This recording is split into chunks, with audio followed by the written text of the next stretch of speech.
अस्सलाम वालेकुम students, welcome to my channel. और आज हम इस वीडियो के अंदर CS 201 का ऑनवर्ड लेक्चर 8 करेंगे।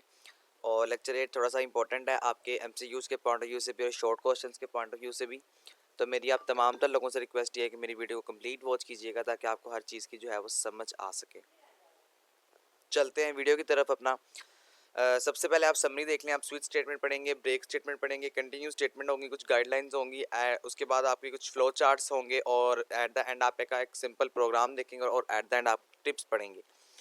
लेकिन जी स्विच स्टेटमेंट कहाँ पर इस्तेमाल होती है? जहाँ पर आपने चीज़ों को कंपेयर करना होता है। तो चीज़ों को कंपेयर करने के लिए हम स्विच स्टेटमेंट का जो है वो इस्तेमाल करते हैं। देखिए यहाँ पर क्या कह रहा है आपको कि अगर ग्रेड इक्वल टू ग्रेड है, अगर ग्रेड जो है वो ए के बराबर है तो आप क्या करते हैं, आप एक्सीलेंट को स्क्रीन के ऊपर प्रिंट करवा दें। इसी तरह अगर ग्रेड बी के बराबर है तो आप वेरी गुड प्रिंट करवा दें। अगर ग्रेड सी के बराबर है तो आप गुड प्रिंट करवा दें। डी के बराबर है तो आप पुअर प्रिंट करवा दें। एट द एंड वगैरह अगर ग्रेड ई के बराबर है तो आप फेल प्रिंट करवा दें। तो बेसिकली अब आप यहाँ पर कुछ कंपेयर कर रहे हैं ए बी सी डी और ई को। तो यूज़र कोई भी डेटा एंटर करेगा, ए तो आप एक्सीलेंट आ जाएगा, डी एंटर करेगा तो पुअर आ जाएगा, ई एंटर करेगा तो फेल आ जाएगा। तो ये इस तरह का कुछ डेटा आप इसके अंदर जो है वो पढ़ते हैं। ये सारी एक्सप्लेनेशन मैंने आप लोगों के लिए हाईलाइट कर दी है, इसको बस आप पढ़ लीजिएगा। यहाँ पर देखें वो कह रहे हैं सिर्फ हम इफ़ के साथ इसको जो है वो करेंगे। इफ़ का मतलब क्या होता है, आपने पहले भी इस चीज़ को यूटिलाइज़ किया हुआ है। इफ़ का बेसिक मतलब क्या होता है कि आप यहाँ पर कंडीशनल स्टेटमेंट को ये इस्तेमाल जो है वो कर रहे होते हैं। तो अगर ग्रेड जो है वो ए के बराबर है तो आप स्क्रीन के ऊपर क्या एक्सीलेंट शो कर दें। अगर ग्रेड बी के बराबर है तो आप ये शो कर दें। ग्रेड सी के बराबर है तो आप जो है वो गुड अपने स्क्रीन के ऊपर प्रिंट कर दें। सी आउट फंक्शन के बारे में मैंने आपको बताया था, मैं शुरू में ही आपको बता देता हूँ। अब आगे जाके अब आप इस काबिल हो चुके हैं कि आप लोगों को डायरेक्टली हर चीज़ जो है वो बताई जा सके। तो सी आउट एक ऐसा फंक्शन होता है जो आपको आपकी वैल्यूज़ के ऊपर जो है वो स्क्रीन के ऊपर चीज़ों को या लाइंस को प्रिंट करवाता है। तो यहाँ पर हम सी आउट का फंक्शन इसलिए इस्तेमाल बार बार जो है वो कर रहे हैं। आगे देखिए।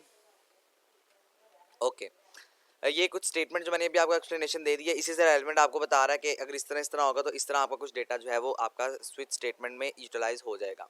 तो स्विच स्टेटमेंट का बेसिक कॉन्सेप्ट देख लें या बेसिक सिंटैक्स देख लें। ये इसका बेसिक सिंटैक्स है, स्विच, वेरिएबल और एक्सप्रेशन। सबसे पहले आप स्विच स्टेटमेंट लगाते हैं और उसके बाद उसका वेरिएबल या एक्सप्रेशन लिखते हैं। वो कैसे लिखते हैं आगे जाके जब मैं आपको प्रोग्राम समझाऊंगा तो आपको वहाँ जाके समझ में आ जाएगा।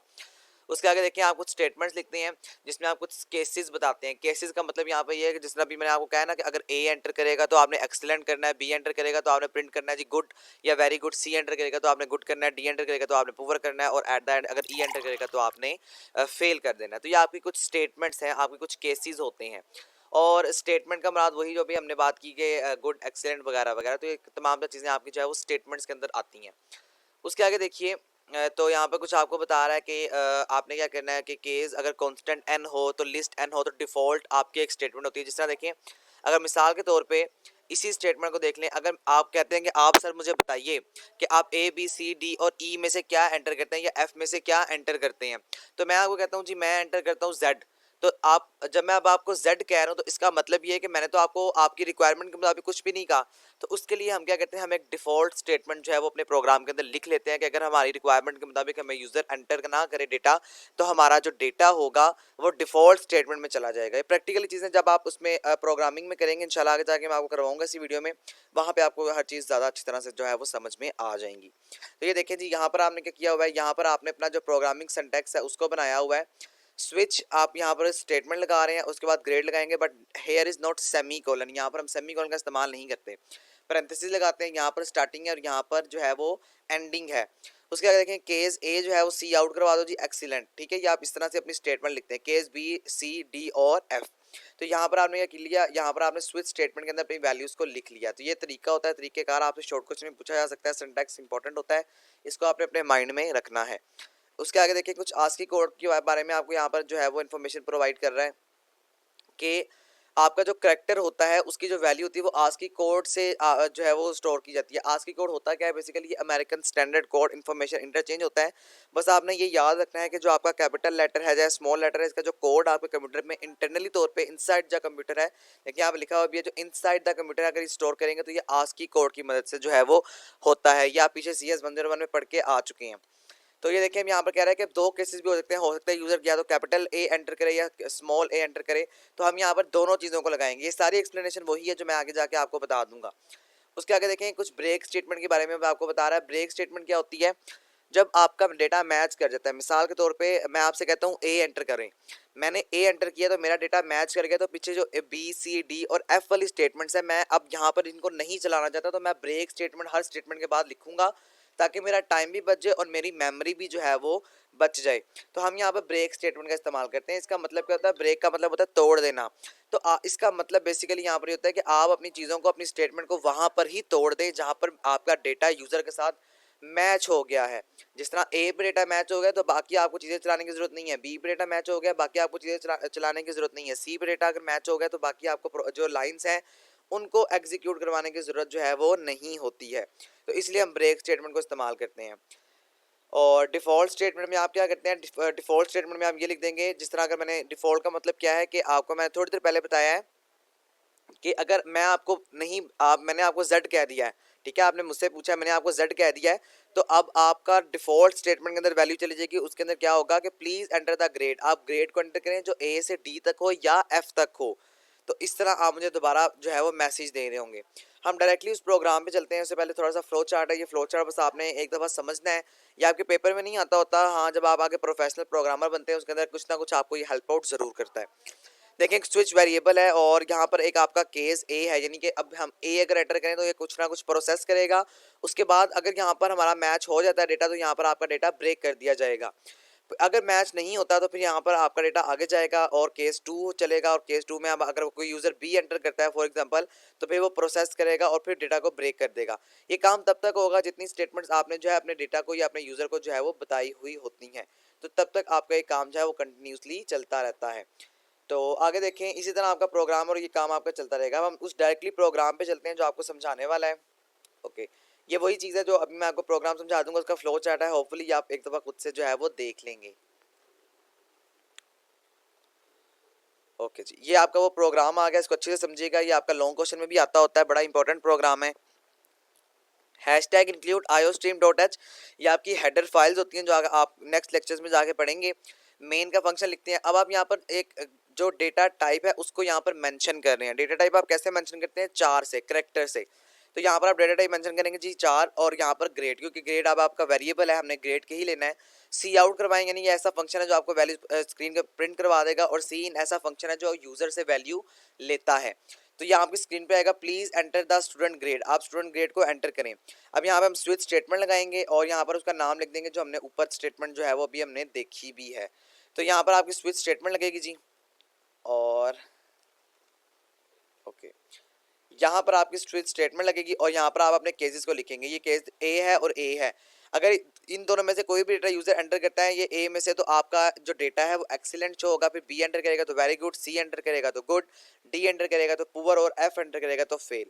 यहाँ से चीज़ें समझने वाली हैं आपके लिए कि अगर यहाँ पर ब्रेक स्टेटमेंट है, देखें अब मैंने मिसाल के तौर पे अगर जो है वो एंटर किया, मैंने ए एंटर किया यहाँ पे, ठीक है, मैं जब ये ए एंटर करूँगा डेटा, तो इतना सारा डेटा फिर आपका, आपकी मेमोरी, आपका कंप्यूटर नहीं चलाएगा, उसे कैंसिल कर देगा, क्योंकि हमारा डेटा मैच हो गया। अगर डेटा मैच नहीं होता फिर क्या होता है, फिर आपका डेटा आगे चलता है, ठीक है, फिर आपका डेटा क्या होगा, ठीक है जी, ए से मैच नहीं हुआ, अब यहाँ इस ए को छोड़ दो, ठीक है, मैच नहीं हुआ, बी पे आओ, बी पे भी नहीं हुआ, सी पे आओ, सी पे नहीं हुआ तो डी पे आओ, डी पे नहीं हुआ तो एफ पे आओ, एफ पे भी अगर आपका डेटा मैच नहीं होता, फिर आप बाय डिफ़ॉल्ट वाली स्टेटमेंट में चले जाते हैं। डिफ़ॉल्ट स्टेटमेंट के अंदर आपने अपने जो यूज़र है, जो बंदा है जो यूज़ कर रहा है आपका प्रोग्राम, उसको आपने बताया हुआ है कि प्लीज़ एंटर अ ग्रेड, आप ग्रेड एंटर करें जो ए से डी तक हो या एफ हो, इसके अलावा कोई नंबर आप एंटर ना करें खुदारा। तो फिर वो दोबारा डेटा एंटर करेगा और इस तरह कुछ आउटपुट आपके सामने जो है वो शो होना स्टार्ट हो जाता है। कंटिन्यू स्टेटमेंट देखें जी, कंटिन्यू स्टेटमेंट का मतलब होता है आप कोई कंटिन्यूसली वैल्यू प्रिंट करवाना चाह रहे हैं, कंटिन्यूसली आप कोई स्टेटमेंट लिखना चाह रहे हैं, तो वहाँ पर आप कंटिन्यूस का वर्ड इस्तेमाल करते हैं। इसका मतलब ये होता है कि कंटिन्यूसली आपने कोई काम अगर अपने प्रोग्रामिंग के अंदर या प्रोग्राम में करना है, तो आप वहाँ पर कंटिन्यू का वर्ड इस्तेमाल करते हैं। कैसे इसको इनिशियलाइज किया जाता है, सिर्फ आप वर्ड कंटिन्यू लिखते हैं और आगे एट द एंड सेमीकोलन लगा देते हैं। ये आपका याद रखना, आपके क्यूज में पूछा जा सकता है। बस जी यहाँ तक ही। इसके अलावा कोई आपको फॉर या स्टेटमेंट के बारे में बता रहा है, तो मैंने आपको ये पीछे कॉन्सेप्ट क्लियर किया हुआ है, नहीं देखा तो आपको at the end of video playlist overall मिल जाएगी, वहाँ पे जाके ज़रूर सुने। गो टू स्टेटमेंट देखें, इसका मतलब क्या होता है कि अगर आप एक प्रोग्राम में एक जगह से डायरेक्टली कहीं ना कहीं जाना चाहते हैं, वहाँ पे आप गो टू स्टेटमेंट का इस्तेमाल करते हैं। फॉर एग्जांपल ये आपका एक प्रोग्राम है, यहाँ पर आप चल रहे हैं, अब आप कहते हैं गो टू, कहाँ पे आपने ये वाला जो फंक्शन है प्रोग्राम का, इसको आप छोड़ना चाहते हैं और आप कहते हैं डायरेक्टली मैं यहाँ पे पहुँच जाऊँ, तो आपकी गो टू स्टेटमेंट क्या करती है, आपको यहाँ से उठा के यहाँ पे पहुँचा देती है। तो ये आपकी गो टू स्टेटमेंट का बेसिक वर्क होता है। ये मैंने आपको सिर्फ इसका मेन कॉन्सेप्ट बता दिया है, आप इसको खुद से एक दफ़ा रीड आउट करें, इंशाल्लाह आपका सारा कॉन्सेप्ट जो है वो क्लियर भी हो जाएगा। उसके आगे देखें, गो टू जो है वो एक अनडायरेक्शनल ब्रांच ऑफ एग्जीक्यूशन है। याद रखिएगा, ये आपका इंपॉर्टेंट एमसीक्यूज आता है कि which statement is an unconditional branch of execution. तो ये आपकी गो टू स्टेटमेंट है, ये आपको किसी भी कंडीशनल के बारे में नहीं बताती, ये बस आपको एक डायरेक्टली उस जगह पे ले जाती है जहाँ पर आप जो है वो जाना चाहते हैं। कुछ गाइडलाइंस हैं, ये आपका लेक्चर यहाँ पर रिपीट हुआ है, इसको आप होपफुली, मुझे यकीन है, पढ़ लेंगे। हम डायरेक्टली कुछ रूल्स में चलते हैं। ये आपका सिर्फ वही प्रोग्राम जो मैं ऊपर आपको बता के आया हूँ, उसी चीज़ को यहाँ पे इसने बार बार जो है वो एक्सप्लेन किया हुआ है। ये भी देखा आपको वही प्रोग्राम है जो हमने ऊपर पढ़ लिया है।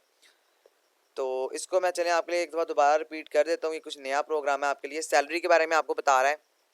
हैशटैग इंक्लूड iostream.h के बारे में हम बात करेंगे, आपकी हेडर फाइल्स हैं। अब आप यहाँ पर इंट करवा रहे हैं सैलरी। ये कुछ आपका ऐसा प्रोग्राम है कि आपने सैलरीज को कंपेयर करना है कि मेरी सैलरी आपसे ज़्यादा है या मेरी सैलरी आपसे कम है, या आपको आपका कंप्यूटर बता देगा।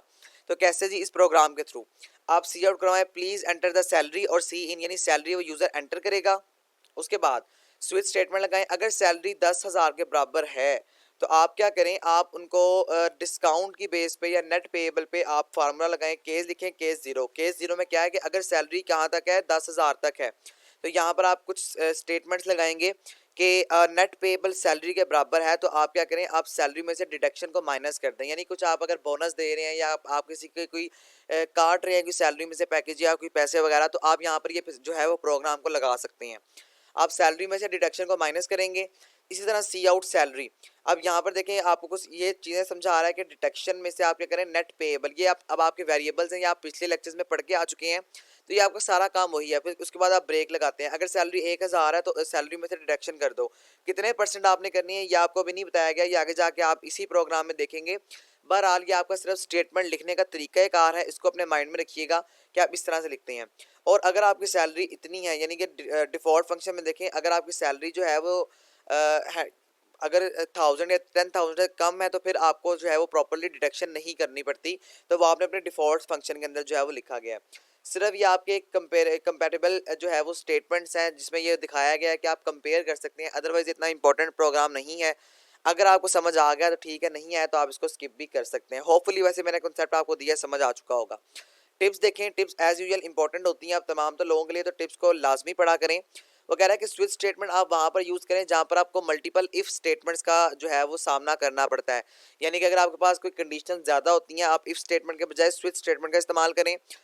ब्रेक स्टेटमेंट को लाजमी लगाएं, क्योंकि अगर आप ब्रेक स्टेटमेंट को नहीं लगाएंगे तो आपका टाइम और आपकी मेमोरी दोनों ज़्यादा हो जाती हैं। ऑलवेज प्रोवाइड आ डिफ़ॉल्ट केस, आप डिफ़ॉल्ट केस लाजमी प्रोवाइड करें स्विच स्टेटमेंट के अंदर, ताकि अगर आपका डेटा मैच करे तो ठीक है, अदरवाइज़ अगर आपका डेटा मैच नहीं करता तो वो डिफ़ॉल्ट स्टेटमेंट में चला जाए। गो टू स्टेटमेंट का मतलब क्या होता है कि आप अगर डायरेक्टली गो टू कहीं ना कहीं प्रोग्राम में जाना चाहते हैं तो आप गो टू स्टेटमेंट का इस्तेमाल करें। वैसे आपको यहाँ पर ये बताया जा रहा है कि never use go to statement in your program. अपने प्रोग्राम के अंदर कभी भी जो है वो ना इस्तेमाल करें गो टू स्टेटमेंट को, क्योंकि इसका बेसिक मकसद ही होता है कि ये आपको जो है वो कंफ्यूज कर देता है आपके प्रोग्राम के अंदर। और ब्रेक और कंटिन्यू स्टेटमेंट को मिनिमाइज इस्तेमाल करें। तो होपफुली जी आपको ये कॉन्सेप्ट क्लियर हो चुका होगा। फिर भी किसी का कोई मसला है मुझसे पूछ सकता है, इंशाल्लाह एज सुन एज पॉसिबल आपका कॉन्सेप्ट मजीद अच्छी तरह से जो है वो क्लियर कर दिया जाएगा।